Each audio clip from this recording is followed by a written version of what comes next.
Okay. నాకు చెప్పండి 30 సంవత్సరాల సుదీర్ఘ పోరాటం తర్వాత ఎన్నో ఒడిదుడుకుల నుంచి సుప్రీంకోర్టు నుంచి ఒక ప్రజా తీర్పయితే వచ్చింది. ఎందుకు దీన్ని మాలలో మాకేదో అన్యాయం జరుగుతుందని చెప్పి వ్యతిరేకించాల్సొస్తుంది? దీని వెనక ఏమన్నా రాజకీయ కుట్ర ఉందనుకోవచ్చా? రాజకీయ కుట్ర అనేది ఏం లేదండి.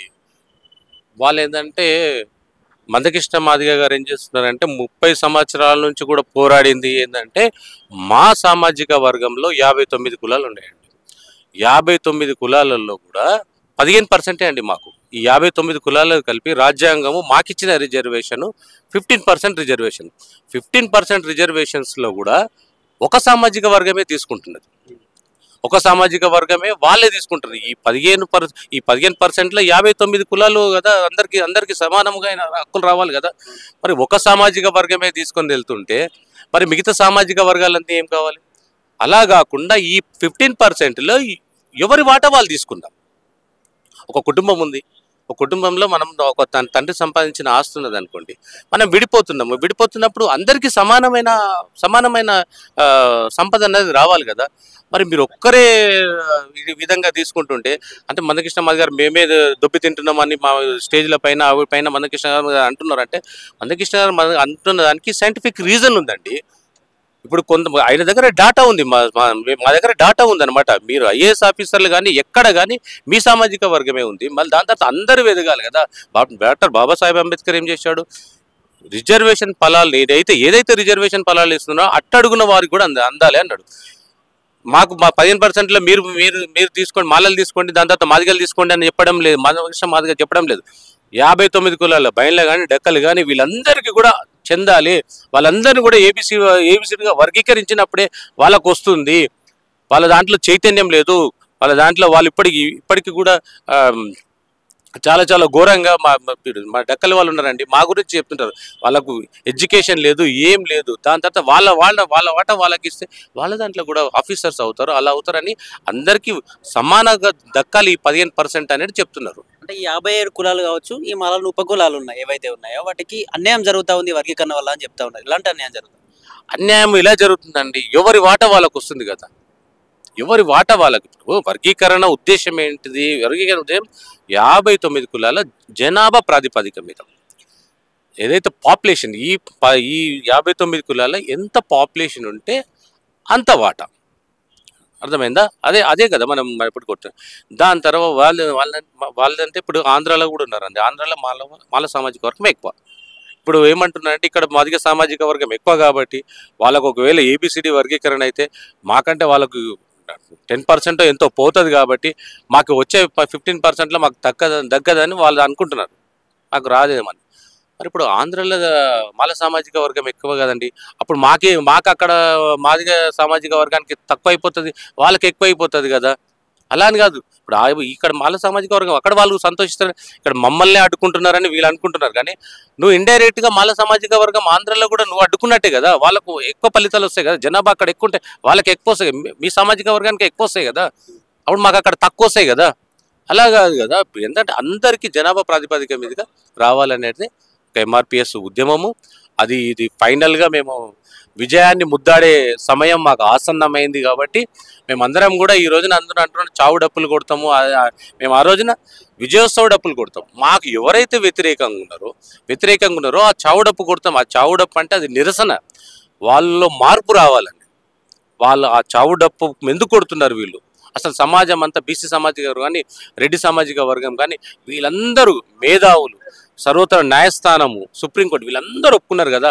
మనం ఎందుకు సమాజంలో వాళ్ళని వ్యతిరేకించి వర్గీకరణను వ్యతిరేకించి సమాజంలో ద్రోహులుగా ఎందుకు మిగిలాలని వాళ్ళు ఇప్పటికైనా అర్థం చేసుకొని వాళ్ళు కూడా ముందుకు వచ్చేసి ఈ యొక్క మహా ఉద్యమాన్ని అందరం కలిసి పంచుకుందామని వాళ్ళు మంచి పూర్వకంగా వాళ్ళు ముందుకు వచ్చేస్తే మంచిగా ఉంటుందని. అలాగే మాలల యొక్క వాదన ఏంటంటే అంబేద్కర్ భావజలంతో అంబేద్కర్ అడుగుజాడలో నడిచే మందకృష్ణ మాదిగ గారు భారత రాజ్యాంగాన్ని రద్దు చేస్తా అని చెప్తున్న బీజేపీకి ఎందుకు అసలు సపోర్ట్ చేయాల్సి వస్తుందని చెప్పి వాళ్ళ వాదన.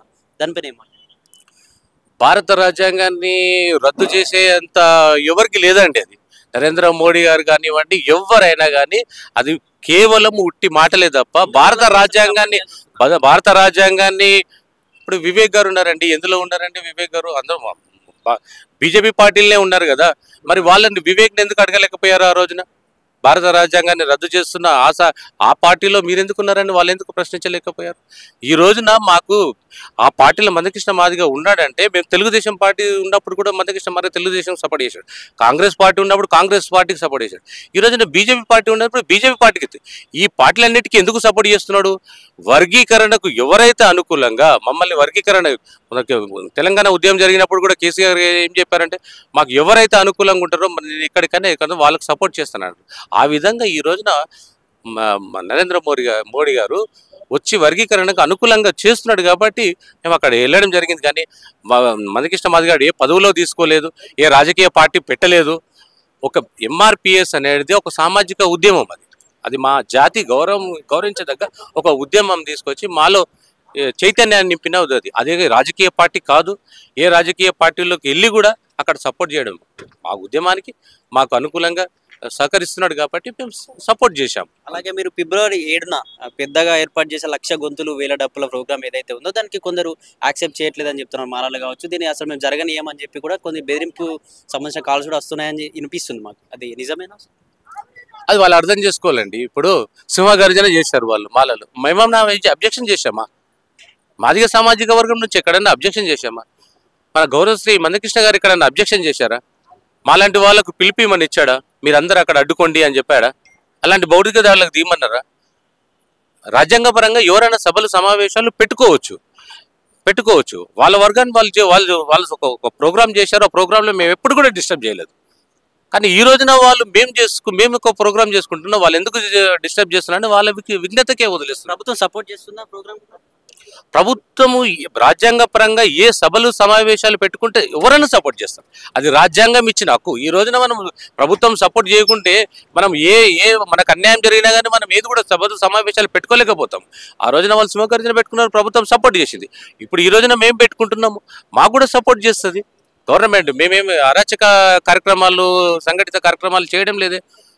మా యొక్క సంతోషం కోసం మాకు వచ్చిన సుప్రీంకోర్టు తీర్పుకు అనుకూలమైన తీర్పు వచ్చింది కాబట్టి మేము అందరం కూడా ఒక వేదిక ఆత్మీయ సమ్మేళనం, అది రియల్గా చెప్పాలంటే ఒక ఆత్మీయ సమ్మేళనం చేసి మా యొక్క జాతి గుర్తు మా మాదిగ కులానికి మాకు దేవుడిలాగా దేవతలాగా మాకు డప్పే కాబట్టి ఆ డప్పును మేము ఆయుధంగా తీసుకెళ్ళి మేము ఆ రోజున చేస్తున్నాం. ఆ సంతోషం అన్నమాట మాకు. ఆ సంతోషంగా మేమందరం కూడా ఆ రోజు ఆనందోత్సవాలతో మేము చేసుకుంటాము. మేము చావుడప్పు కొడుతున్నాం. ఎవరైతే వ్యతిరేకంగా ఉంటారో, ఎవరైనా వ్యతిరేకంగా, ఇప్పుడు మన మీద భౌతికంగా దాడి చేస్తున్నప్పుడు మనం ఊరుకోలేం కదండి. కనీసం రక్షణ కోసమైనా కానీ కనీసం ఒక చేయనే పెడతాం కదా. అలాంటప్పుడు మాకు సహకరించకుండా మాకు వాళ్ళు చేస్తున్నప్పుడు మేము చావుడప్పు కొట్టకుండా మేము వాళ్ళని తిట్టలేము, భౌతికంగా దాడులు చేయలేము. మాకున్న ఆదాయం ఒకటే డప్పు. ఆ డప్పు ద్వారానే మేము నిరసన చెప్తున్నాం, వాళ్ళకి చావుడప్పు కొడుతున్నాం, నిరసనది. వాళ్ళ నిరసనను అర్థం చేసుకొని మాకు సహకరిస్తారండి. ఇప్పటి కూడా మాల సోదరులు ఏంటంటే అప్పటి వరకు మాకు సహకరించాలని మ్యాక్సిమం ఇప్పటివరకు కూడా కొంతమందిలో మార్పు వచ్చింది వాళ్ళకు. ఎందుకంటే సమాజం అంతా ఒక దారిని వెళ్తున్నప్పుడు మనమందరం ఎందుకు వెళ్ళి సమాజంలో ద్రోహులుగా, దాని తర్వాత ఈ వర్గీకరణ తర్వాత మళ్ళీ అందరం కలిసి ఉండే వాళ్ళమే. మేము ఎప్పుడు ఒక శత్రువులా కాదు, వాళ్ళొక దేశంలో మనమొక దేశంలో. ఏ గ్రామం అయినా మీరు చూసుకోండి, ఏ బస్తీ కానీ ఏ గ్రామం కానీ మాదిగా పక్కనే ఉంటాయండి, పక్కనే కలిసి ఉంటారు. దాని తర్వాత ఈ వర్గీకరణ వచ్చిన తర్వాత ఇదైన తర్వాత మేమేం గోడలు కట్టుకోము కదా, మళ్ళీ దాని తర్వాత కలిసే కదా తిరగాలి. ఈ చిన్న విషయానికి వాళ్ళు కూడా సోదరులకు ఏంటంటే ఈ మీడియా దగ్గర మేము తెలియడం ఏంటంటే వర్గీకరణ వాళ్ళ మనసులో కూడా ఉంది. వర్గీకరణ న్యాయమైన కోరికనే, అది న్యాయబద్ధమైనదే, అది జరగవలసిందే. సుప్రీంకోర్టు ఆల్రెడీ ఇచ్చేసింది. ఇంకా దాని తర్వాత మనం ఎందుకు అని వాళ్ళు అర్థం చేసుకొని ముందుకు వస్తే మనం అందరం కలిసి ఉంటాం. వాళ్ళ వాటా వాళ్ళకు వస్తుంది. మేము మొత్తం తీసుకుంటాం లేదు కదా. వర్గీకరణ జరిగితే ఉన్న 15% ఏదైతే రాజ్యాంగం ఇచ్చిందో 15% మేము తీసుకోం. వాళ్ళ వాటా వాళ్ళకు ఉంటుంది, మా వాటా వాకుంటుంది. ఇంకా మిగతా 59 కులాల వాళ్ళ వాటా ఎవరి వాటా వాళ్ళకు ఉంటుంది. అందరము సమానంగా ముందుకు రావాలనే ఉద్దేశంలో. దాని తర్వాత ఒక 30-40 సంవత్సరాలు మాకు వచ్చిన తర్వాత 30 సంవత్సరాల నుంచి ఈ ఉద్యమం చేస్తున్నప్పుడు దీని యొక్క ఆవిష్కత మాకు తెలిస్తే మేము కూడా మాలాంటి వాళ్ళందరము ఉద్యమంలో పాల్గొంటాం. ఎందుకంటే 30 సంవత్సరాలు మేము అనుభవించలేకపోయామండి. దాని తర్వాత ఏదైతే 2 సంవత్సరాలే మేము అనుభవించాం. ఆ ఏదైతే వర్గీకరణ అమల్లో జరిగినప్పుడు ప్రొఫెసర్ కాసిం గారికి ఆ వర్గీకరణ జరిగిన తర్వాత అతనికి జాబ్ వచ్చాయి, ఎన్నో స్టేజీల పైన చెప్పాడు. అలా వీళ్ళు అడ్డుకోకుంటే రాకుంటే మా జాతిలో ఎంతో మంది ఉద్యోగాలు అవుతుంది. మేము ఇది 30 సంవత్సరాల ఒక జనరేషనే లాస్ అయింది కదా. ఒక జనరేషన్ లాస్ అయిందంటే ఎంత చెప్పండి. ఒక ఉద్యోగం, ఒక గవర్నమెంట్, ఒక ప్రభుత్వ ఉద్యోగం వస్తే ఆ కుటుంబం మొత్తం బాగుపడుతుంది. అలాంటిది 30 సంవత్సరాలలో మాలాంటి వాళ్ళు ఎంతోమంది కదా, మేము జాబులు రాక ఏం రాక చిన్న చిన్న కార్యక్రమ మున్సిపల్లో అక్కడ హోటల్లో ఇక్కడెక్కడ పని చేసుకుంటున్నాం. అది చెప్తున్నారు మాకు 15% ఉంది రా, ఏం చెప్తారంటే అంబేద్కర్ గారు మీకు రిజర్వేషన్స్ ఇచ్చారంటున్నారు. ఈడబ్ల్యూఎస్ ఏమి ఇచ్చారండి ఇప్పుడు చెప్పండి? రిజర్వేషన్స్ ఎవరికి లేవండి. మాకు రిజర్వేషన్స్ అంటే మీకు ప్రత్యేకంగా రిజర్వేషన్ అంటే మాదిగా వీళ్ళు ఎస్సీలకే ఇచ్చాడు బాబాసాహెబ్ అంబేద్కర్ అంటాడు. బీసీలకు 28% ఇవ్వలేదంటే, బీసీలకు 27% అండి. మాకెంతండి 15%. ఇప్పుడు రిజర్వేషన్స్ ఎవరికి వస్తున్నాయి? బీసీలకే కదా. సరే ఓకే, జనాభా ఒక 50% వాళ్ళు ఉన్నారు, వాళ్ళకి ఇవ్వాల్సిందే. కానీ ఈ రోజున అగ్రకులాల వారికి ఈడబ్ల్యూఎస్ తీసుకొచ్చాడు కదండి, వాళ్ళకి 10% ఇచ్చాడు కదండి. వాళ్ళ జనాభా ఎంతండి? జనాభా ప్రాతిపదిక మీద ఇవ్వాలి కదా. జనాభా ప్రాతిపదిక 2%, 3% ఉన్న వాళ్ళకు నువ్వు 10% ఇస్తావు. 20-25% ఇప్పుడు లెక్కలో చూస్తే 25% ఉన్న వాళ్ళకి మాకు 15% ఇస్తావు. ఇది ఎక్కడి న్యాయం చెప్పండి? అవును కదండి. ఇప్పుడు 2%, 3% అగ్రకుల వారు జనాభా ప్రాతిపదిక మీద ఇస్తే 3%, 2% ఉన్న వాళ్ళకి 10% మీరు ఇచ్చారు, 15% మేమండి. వాళ్ళకు మాకు ఎంతంది తేడా? ఇప్పుడు రిజర్వేషన్స్ ఎవరు పొందుతున్నారు? ఇక్కడ ఇది కూడా రావాల్సిన ఉద్యమం మేమే. ఇప్పుడు తర్వాత జరగాల్సిన ఉద్యమం అది. అసలు మాకు రిజర్వేషన్స్ ఉన్నాయి అని చెప్పి మమ్మల్ని అంటున్నారు. మాకు ఇస్తున్న పర్సంటేజ్ ఎంత, మేము తీసుకుంటున్న పర్సంటేజ్ ఎంత అర్థమైందా? దాని తర్వాత అవమానాలు ఏంటి మాకు? అసలు మీకు రిజర్వేషన్స్ మీరు 10% తీసుకుంటున్నారు, అగ్రవర్ణాలలో ఉండి మీరు 10% మీరు తీసేసుకుంటున్నారు. ఎక్కడైనా కానీ మీరే అన్ని తీసుకుంటుంటారు. మాకు మళ్ళీ దాని తర్వాత మాకు ఈ అవమానాలు, అసమానతలు, అస్పృహలు ఇవన్నీ మేము భరించుకుంటూ మాకు మళ్ళీ ఈ 15% అనే మేము ఇది. అందుకే చెప్తున్నాం, ఈ రోజున కులగణన జరగాలి. జరిగిన తర్వాత ఎంతైతే జనాభా ప్రాతిపదికన ఉందో ఆ ప్రకారంగానే రిజర్వేషన్స్ రావాలి, ప్రతి ఒక్కరికి రావాలి. అది బీసీలో కానీ, ఎస్సీలో కానీ, మిగతా కులాల్లో కానీ, ఏ కులమైనా. అలాగే ఎస్సీ వర్గీకరణకి బీసీ నాయకులు కావచ్చు, అలాగే రెడ్డి సంఘానికి సంబంధించిన నాయకులు మీకు సపోర్ట్గా ఉన్నారు. ఎట్లా అనిపిస్తుంది?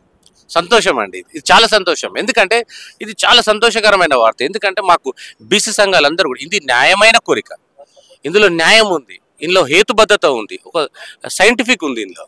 ఇది వాస్తవమే, ఇది వాళ్ళంతా గ్రహించరు కాబట్టి ఇది వాస్తవమే. ఇది ఎవరండి? సుప్రీంకోర్టే ఒప్పుకుందండి, ఇది వాస్తవం అని చెప్తున్నది.